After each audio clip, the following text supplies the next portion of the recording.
Hello everyone, welcome back to my channel. I hope you all are doing good. So आज हम accounts का chapter cash flow statement start कर रहे हैं. Cash flow statement start करने से पहले दो टर्म्स का मतलब समझेंगे. कैश और कैश इक्विवेलेंट्स क्या होते हैं. सबसे पहले कैश, तो कैश जैसे आपके हाथ में जो मनी है, फिजिकली आपके पास पैसा है, वो कैश इन हैंड, प्लस जो आपके बैंक में जो demand deposit with bank. So cash is equals to cash in hand plus demand deposits with bank. अब डिमांड डिपॉजिट क्या होता है, इकोनॉमिक्स में पढ़ा होगा. सो डिमांड डिपॉजिट क्या होता है. डिमांड डिपॉजिट का मतलब जो बैंक अकाउंट में आपके पैसा होता है जिसको आप कभी भी वापस विड्रॉ कर सकते हो, उसको हम बोलते हैं डिमांड डिपॉजिट, राइट. तो ये होता है cash. Cash comprises of cash in hand plus demand deposits with bank. उसके बाद आता है आपका कैश इक्विवेलेंट्स. तो कैश इक्विवेलेंट्स वो short term highly liquid investments होती हैं, जैसे आपका मार्केटेबल सिक्योरिटी, ट्रेजरी बिल, ये सब इन्वेस्टमेंट्स होते हैं जिनका मैच्योरिटी पीरियड 3 मंथ्स तक ही होता है और इसको हम इजीली कैश में कन्वर्ट कर सकते हैं. So cash and cash equivalents clear हो गया. अब कैश फ्लो स्टेटमेंट क्या होता है. तो कैश फ्लो स्टेटमेंट एक स्टेटमेंट होती है जिसके अंदर हम कैश एंड कैश इक्विवेलेंट्स का इनफ्लो एंड आउटफ्लो देखते हैं कि एक पीरियड ऑफ टाइम में कितना कैश का इनफ्लो हुआ और कितना कैश का आउटफ्लो हुआ. तो ये जानने के लिए हम basically cash flow statement prepare करते हैं. कैश फ्लो स्टेटमेंट हम अकाउंटिंग स्टैंडर्ड 3 रिवाइज्ड के बिहाफ पे, इसके बेसिस पे ही हम कैश फ्लो स्टेटमेंट प्रिपेयर करते हैं, राइट. तो ये तो कैश फ्लो स्टेटमेंट का बेसिक ओवरव्यू था. सो अब इसको और थोड़ा इलेबोरेट करते हैं. जैसे कैश फ्लो स्टेटमेंट हमने बोला कि एक कैश एंड कैश इक्विवेलेंट्स का इनफ्लो एंड आउटफ्लो होता है, राइट. इनफ्लो ऑफ कैश का मतलब क्या होता है. इनफ्लो ऑफ कैश मतलब अगर आपकी बिजनेस फॉर्म में, आपकी ऑर्गेनाइजेशन में कैश का इनफ्लो हो रहा है, पैसा आ रहा है, that is your inflow of cash. जैसे आपने कैश सेल्स की, आपने गुड्स सेल किए अगेंस्ट कैश, तो आपको जो पैसा मिला, कैश जो मिला, वो कैश का इनफ्लो हुआ. सिमिलरली अगर आप कोई रॉ मटेरियल परचेज करते हो तो आपने उसके लिए कैश में पेमेंट करी, तो आउटफ्लो ऑफ कैश हुआ, राइट. कैश फ्लो स्टेटमेंट का ऑब्जेक्टिव क्या होता है, हम कैश फ्लो स्टेटमेंट क्यों प्रिपेयर करते हैं. सबसे पहले कि कैश एंड कैश इक्विवेलेंट्स के क्या सोर्सेस हैं, मतलब किस किस सोर्सेस से आपका कैश एंड कैश इक्विवेलेंट्स आता है, इनफ्लो किस सोर्सेस से होता है. दूसरी चीज़, कौन सी पेमेंट्स हैं जो आप कैश एंड कैश इक्विवेलेंट्स के थ्रू करते हो, कैश का आउटफ्लो कहाँ से होता है वो चेक करने के लिए. And the last one is your cash and cash equivalent में क्या नेट चेंज हुआ, क्या उसमें एक पीरियड ऑफ टाइम में, जैसे ओपनिंग बैलेंस और क्लोजिंग बैलेंस का डिफरेंस देखते हैं, कितना cash and cash equivalent increase हुआ या डिक्रीज हुआ over a period of time, right. अब कैश फ्लो स्टेटमेंट हम बेसिकली क्यों बनाते हैं, शॉर्ट टर्म प्लानिंग करने के लिए, क्योंकि अगर आपको पता चलता है कि यहाँ से हमारा इनफ्लो हो रहा है, यहाँ से हमारा ज़्यादा आउटफ्लो हो रहा है, सो फ्यूचर प्लानिंग में हेल्प करता है. लिक्विडिटी एंड सॉल्वेंसी का पता चलता है कि कोई भी फर्म अपने डेट को पे करने के लिए एबल है या नहीं है.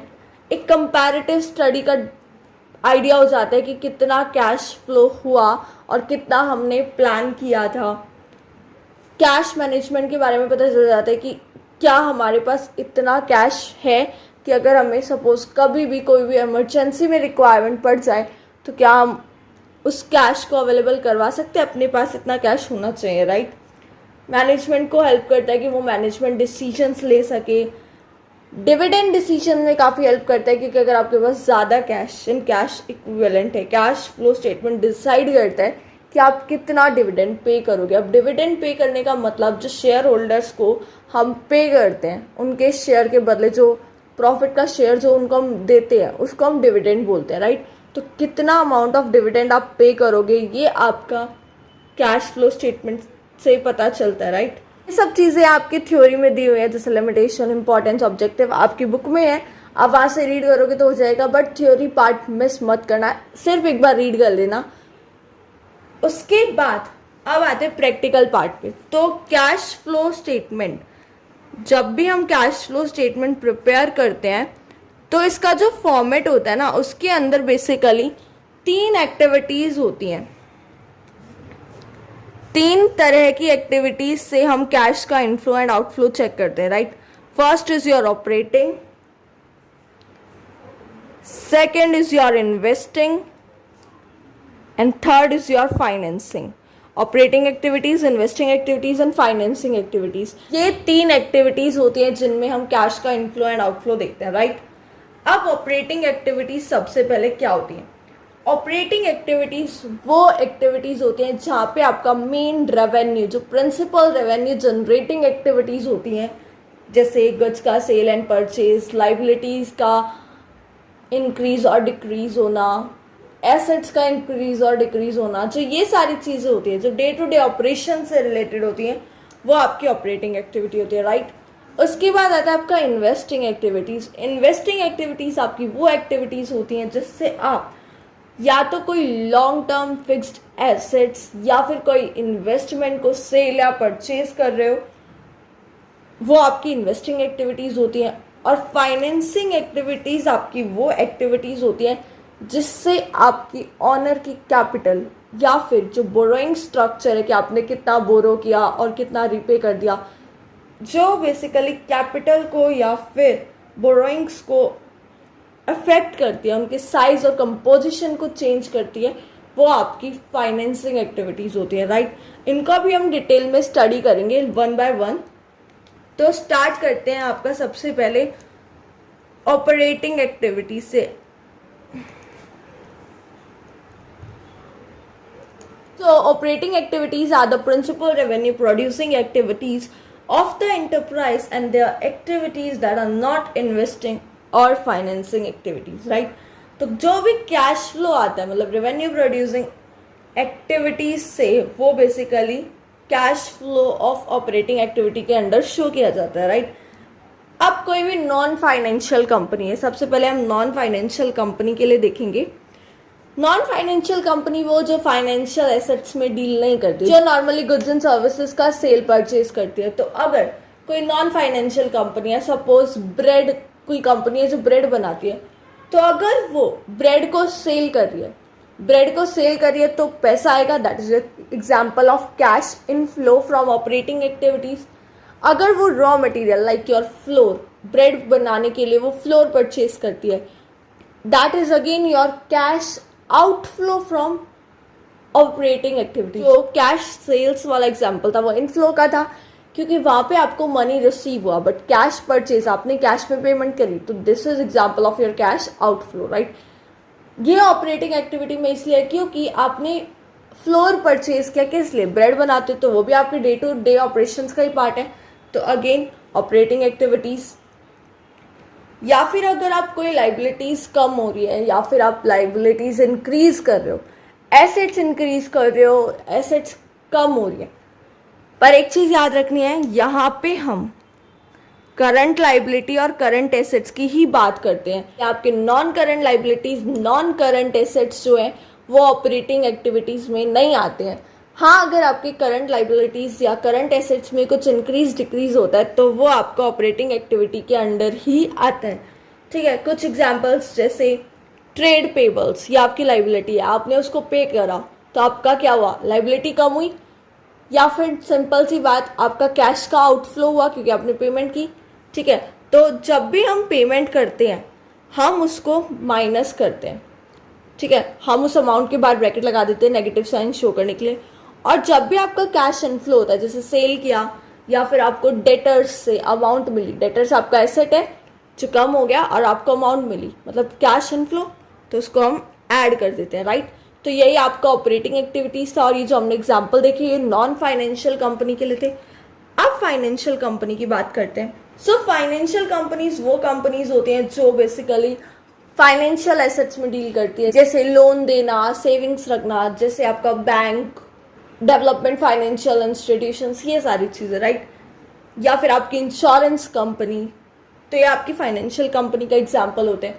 अब जो फाइनेंशियल कंपनीज होती है ना, इनमें इंटरेस्ट रिसीव होना, पे करना, लोन देना लेना, ये ऑपरेटिंग एक्टिविटीज होती हैं। क्यों? क्योंकि ये उनका डे टू डे ऑपरेशंस होते हैं, राइट।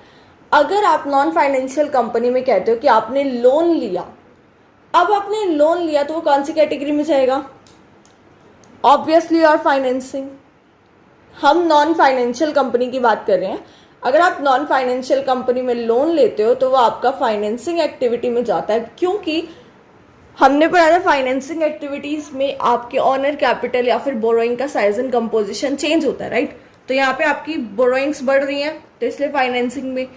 बट फाइनेंशियल कंपनी की अगर हम बात करते हैं तो अगर वो लोन दे रहे हैं या उस पर जो इंटरेस्ट मिला फाइनेंशियल कंपनी को, वो आपका ऑपरेटिंग एक्टिविटीज में जाएगा, क्योंकि हमने ऑपरेटिंग की डिफाइन क्या पढ़ी थी? जो डे टू डे वर्क, जो डे टू डे ऑपरेशन से रिलेटेड हो, जो रेवेन्यू प्रोड्यूसिंग हो। फाइनेंशियल कंपनी का तो काम ही होता है ना फाइनेंशियल एसेट्स में डील करना। दैट्स वाई जो एग्जांपल है कि payment of interest on loan या receipt from interest on loan, sale of securities, purchase of securities, ये सारी की सारी चीजें आपकी ऑपरेटिंग एक्टिविटीज में आती है। पेमेंट हो रही है तो आउटफ्लो लेस करेंगे, अगर रिसिप्ट हो रहा है तो आप ऐड करेंगे being a cash inflow, right? तो ये यहाँ पे आपका ऑपरेटिंग एक्टिविटीज का बेसिक खत्म होता है। Now we are going to see about investing activities कौन सी होती है, उनकी एग्जाम्पल्स।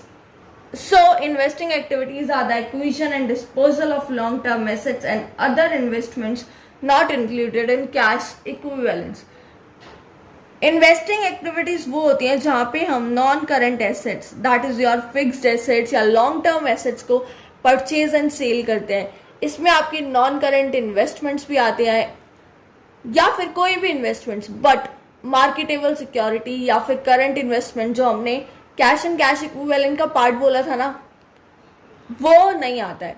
जो आपका ये कैश एंड कैश इक्विवेलेंट है, सपोज आपने बैंक से पैसा विड्रॉ किया या फिर आपने बैंक में पैसा डिपॉजिट किया, जो भी चीजें, जो भी ट्रांजैक्शन आपकी कैश एंड कैश इक्विवेलेंट से रिलेटेड है, उसको हम कैश फ्लो स्टेटमेंट में शो नहीं करते हैं, राइट? सो इन्वेस्टिंग एक्टिविटीज का मतलब तो यही होता है। सपोज अगर कोई कंपनी जो है मशीनरी खरीद रही है, सो परचेज ऑफ मशीनरी, अब जब परचेज किया तो पेमेंट करेंगे, so it is your cash outflow, इसको हम लेस करेंगे। बट अगर कोई कंपनी सेल कर रही है अपनी ही एग्जिस्टिंग मशीनरी को, तो उसको पैसा मिलेगा, that is your cash inflow, जिसको हम ऐड करेंगे, राइट? सो यही होता है आपका इन्वेस्टिंग एक्टिविटीज। इसके कुछ एग्जांपल जैसे फिक्स्ड एसेट को परचेज कर दिया या फिर आपने फिक्स्ड एसेट्स को डिस्पोजल कर दिया, उसको सेल कर दिया। एक चीज और, इसमें आपकी टैंजिबल एंड इंटैंजिबल एसेट्स दोनों ही इंक्लूड होते हैं। अगर आपका intangible asset suppose goodwill increase हो रहा है, मतलब आपने गुडविल परचेज किया, तो वो इन्वेस्टिंग में आएगा, राइट? बट अगर गुडविल डिक्रीज हो रहा है तो हम ये अज्यूम करते हैं कि वो गुडविल आपने सेल नहीं किया अनटिल एंड अनलेस स्पेसिफाई नहीं है। अगर स्पेसिफाई है गुडविल सेल किया तो अलग चीज है, बट अगर उस पर स्पेसिफाई नहीं है तो हम ये अज्यूम करते हैं कि गुडविल जो है अमोर्टाइज हो गया और उसको हम एक्स्ट्रा ऑर्डिनरी आइटम्स के लिए ऐड करते हैं। उसकी एंट्रीज अभी हम बाद में देखेंगे। बट यहाँ पे अगर कोई इंटेंजिबल है, सपोज पेटेंट इंक्रीज हो रहा है, तो वो आपका इन्वेस्टिंग एक्टिविटी में आएगा, right? The next activity is your financing activities.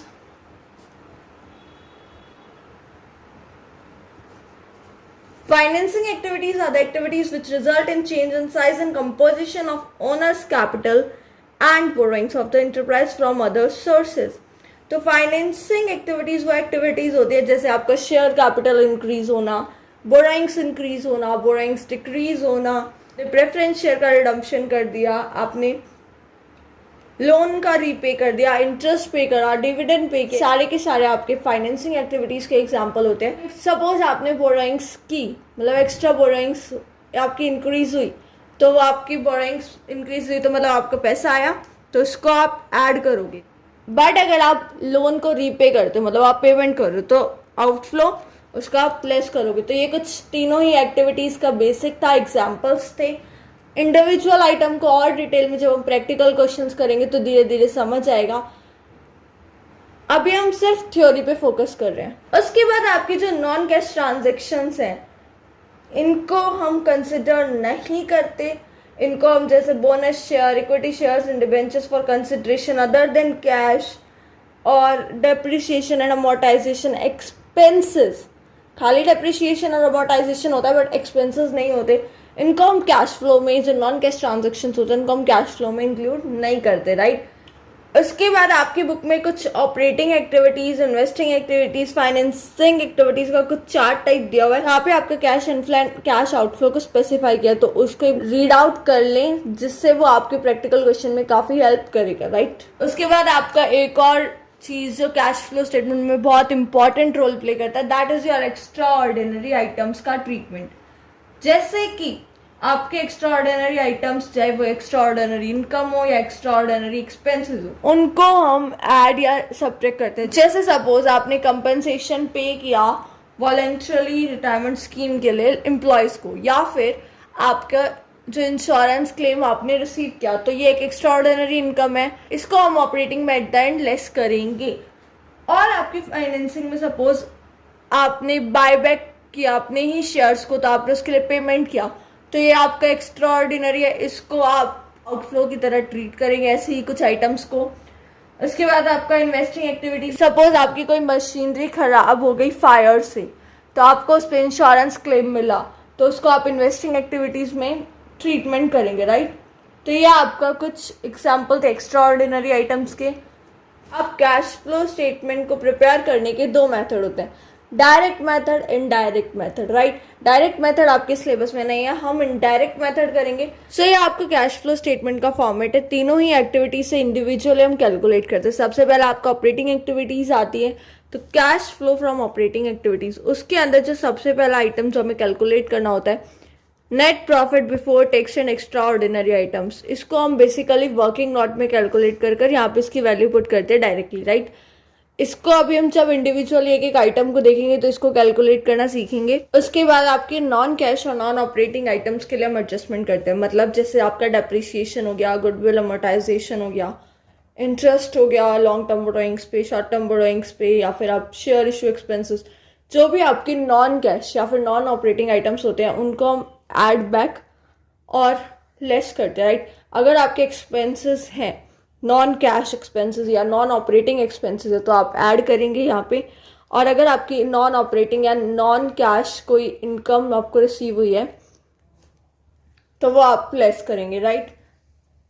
Add में आप डेप्रिसिएशन किसी भी फिक्स्ड एसेट्स पे, या गुडविल, पेटेंट, ट्रेडमार्क, कोई भी इंटेंजिबल एसेट अमोर्टाइज हो रहा है, या फिर बैंक ओवरड्राफ्ट पे, long term borrowings, short term borrowings, debentures, कोई भी उस पर जो इंटरेस्ट आप पे करते हो उसको ऐड करेंगे। अगर आप अंडर राइटिंग कमीशन को राइट ऑफ कर रहे हो तो उसको ऐड करोगे। अगर आपने कोई फिक्स एसेट सेल किया और उस पर लॉस हो गया तो उस लॉस को भी ऐड करेंगे। यहाँ पे आपका एक और केस आता है प्रोविजन फॉर डाउटफुल डेट। अगर आपका provision for doubtful debt increase हो रहा है तो आप उसको ऐड करेंगे। बट अगर अब आप लेस जो करेंगे उस आइटम, अब जो आप आइटम्स को लेस करेंगे वो देखते हैं, interest income, dividend income, rental income, इन तीनों ही इनकम को लेस करेंगे।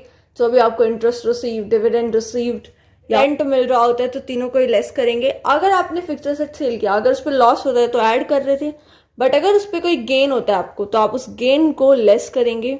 Provision of doubtful debts increase हुए तो ऐड, डिक्रीज होंगे तो यहाँ पे आप लेस करेंगे। ये सब कैलकुलेट करने के बाद net profit before tax and extra ordinary items, उसमें नॉन कैश और नॉन ऑपरेटिंग एक्सपेंसेस जो होते हैं उनको ऐड करेंगे, non cash and non operating incomes को लेस करेंगे, तो आपका जो आएगा operating profit before working capital changes. इसके बाद वाला जो पार्ट है वो आपका काफ़ी ईजी है।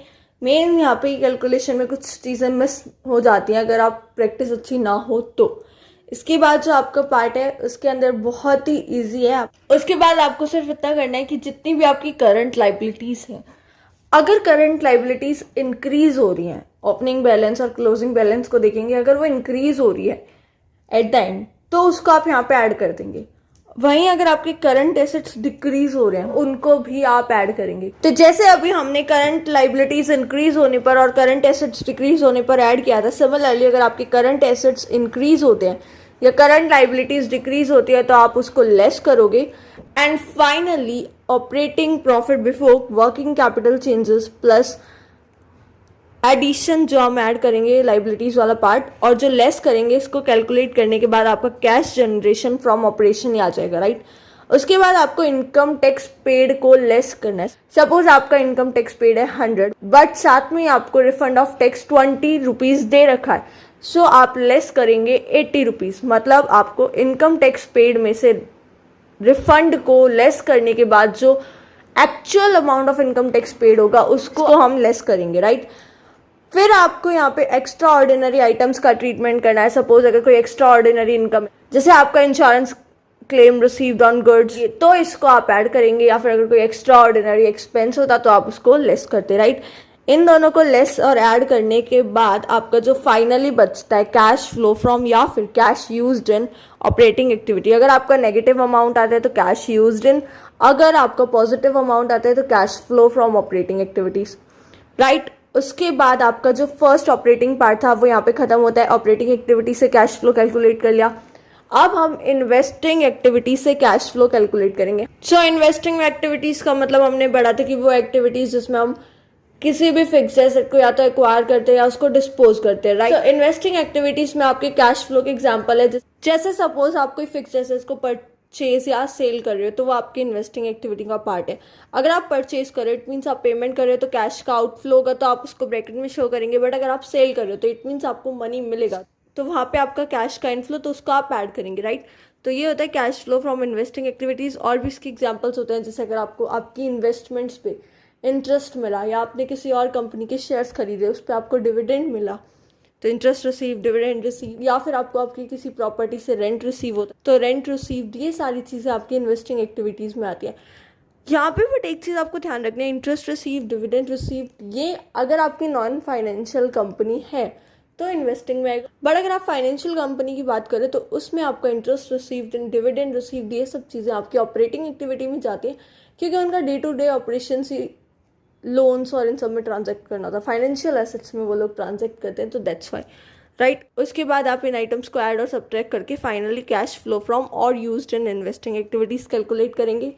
After then you have the last activity, that is your financing activity. तो फाइनेंसिंग एक्टिविटीज वो एक्टिविटीज जिन एक्टिविटीज से आपका ऑनर कैपिटल या बोरोइंग का जो साइज एंड कंपोजिशन है वो चेंज होता है, तो वो आपकी फाइनेंसिंग एक्टिविटीज होती है, राइट। तो फाइनेंसिंग एक्टिविटीज के आपके कुछ एग्जाम्पल है। सपोज आपने शेयर्स इशू किए तो आपकी कैपिटल इंक्रीज हुई, डिबेंचर्स, आपने लॉन्ग टर्म बोरोइंग्स ली, ये सब आपके एग्जांपल्स हैं इनफ्लो की, जैसे proceeds from issue of share, long term borrowings, या फिर आपका अगर बैंक ओवरड्राफ्ट इंक्रीज होता है तो ये सब चीज़ें आप ऐड करेंगे क्योंकि कैश का इनफ्लो होता है। बट अगर बैंक ओवरड्राफ्ट कम हो रहा है, या फिर बोरोइंग्स आप रीपे कर रहे हो, या इंटरेस्ट पे कर रहे हो, डिविडेंड पे कर रहे हो, तो ये सारी चीज़ें आपकी फाइनेंसिंग एक्टिविटीज़ के आउटफ्लो होते हैं, राइट। तो फिर उसके बाद आप इन आइटम्स को प्लस माइनस करके so finally cash flow from और used in from financing activity calculate करोगे। अब आपने तीनों ही एक्टिविटीज से कैश फ्लो निकाल लिया है, either your operating, investing, financing, तीनों से निकालने के बाद आप उन तीनों एक्टिविटीज को प्लस करेंगे। सपोज तीनों में अगर पॉजिटिव है या एक में नेगेटिव है, तीनों को प्लस माइनस जो भी है करने के बाद आप फाइनल लिखेंगे नेट इंक्रीज या decrease in cash and cash equivalent. यहाँ पे आप अमाउंट लिखेंगे फर्स्ट ऑपरेटिंग, इन्वेस्टिंग और फाइनेंसिंग एक्टिविटीज से जो आपका कैश फ्लो आया उस अमाउंट को आप ऐड करेंगे। अब नेट इंक्रीज डिक्रीज निकालने के बाद आप कैश एंड कैश इक्विवेलेंट का ओपनिंग बैलेंस को ऐड करेंगे, और जब आप ओपनिंग बैलेंस को ऐड करेंगे नेट इंक्रीज डिक्रीज में तो जो आपका आंसर आएगा, अगर इनका एडिशन आपके कैश एंड कैश इक्विवेलेंट के क्लोजिंग बैलेंस के इक्वल आता है तो मतलब आपने जो क्वेश्चन है कैश फ्लो का वो बिल्कुल सही करा, राइट। तो यहाँ पे आपका कैश फ्लो स्टेटमेंट कंप्लीट होता है, मतलब जो ओवरव्यू था इसका फॉर्मेट ऐसे ही बनता है। अभी हम इसको और डिटेल में एलैबोरेट करके हर एक एक्टिविटीज को पढ़ेंगे। तो नेक्स्ट पार्ट में हम प्रैक्टिकल क्वेश्चन से स्टार्ट करेंगे। आई होप आपको समझ आया होगा। So please do like, share and subscribe my channel. Thank you and have a nice day.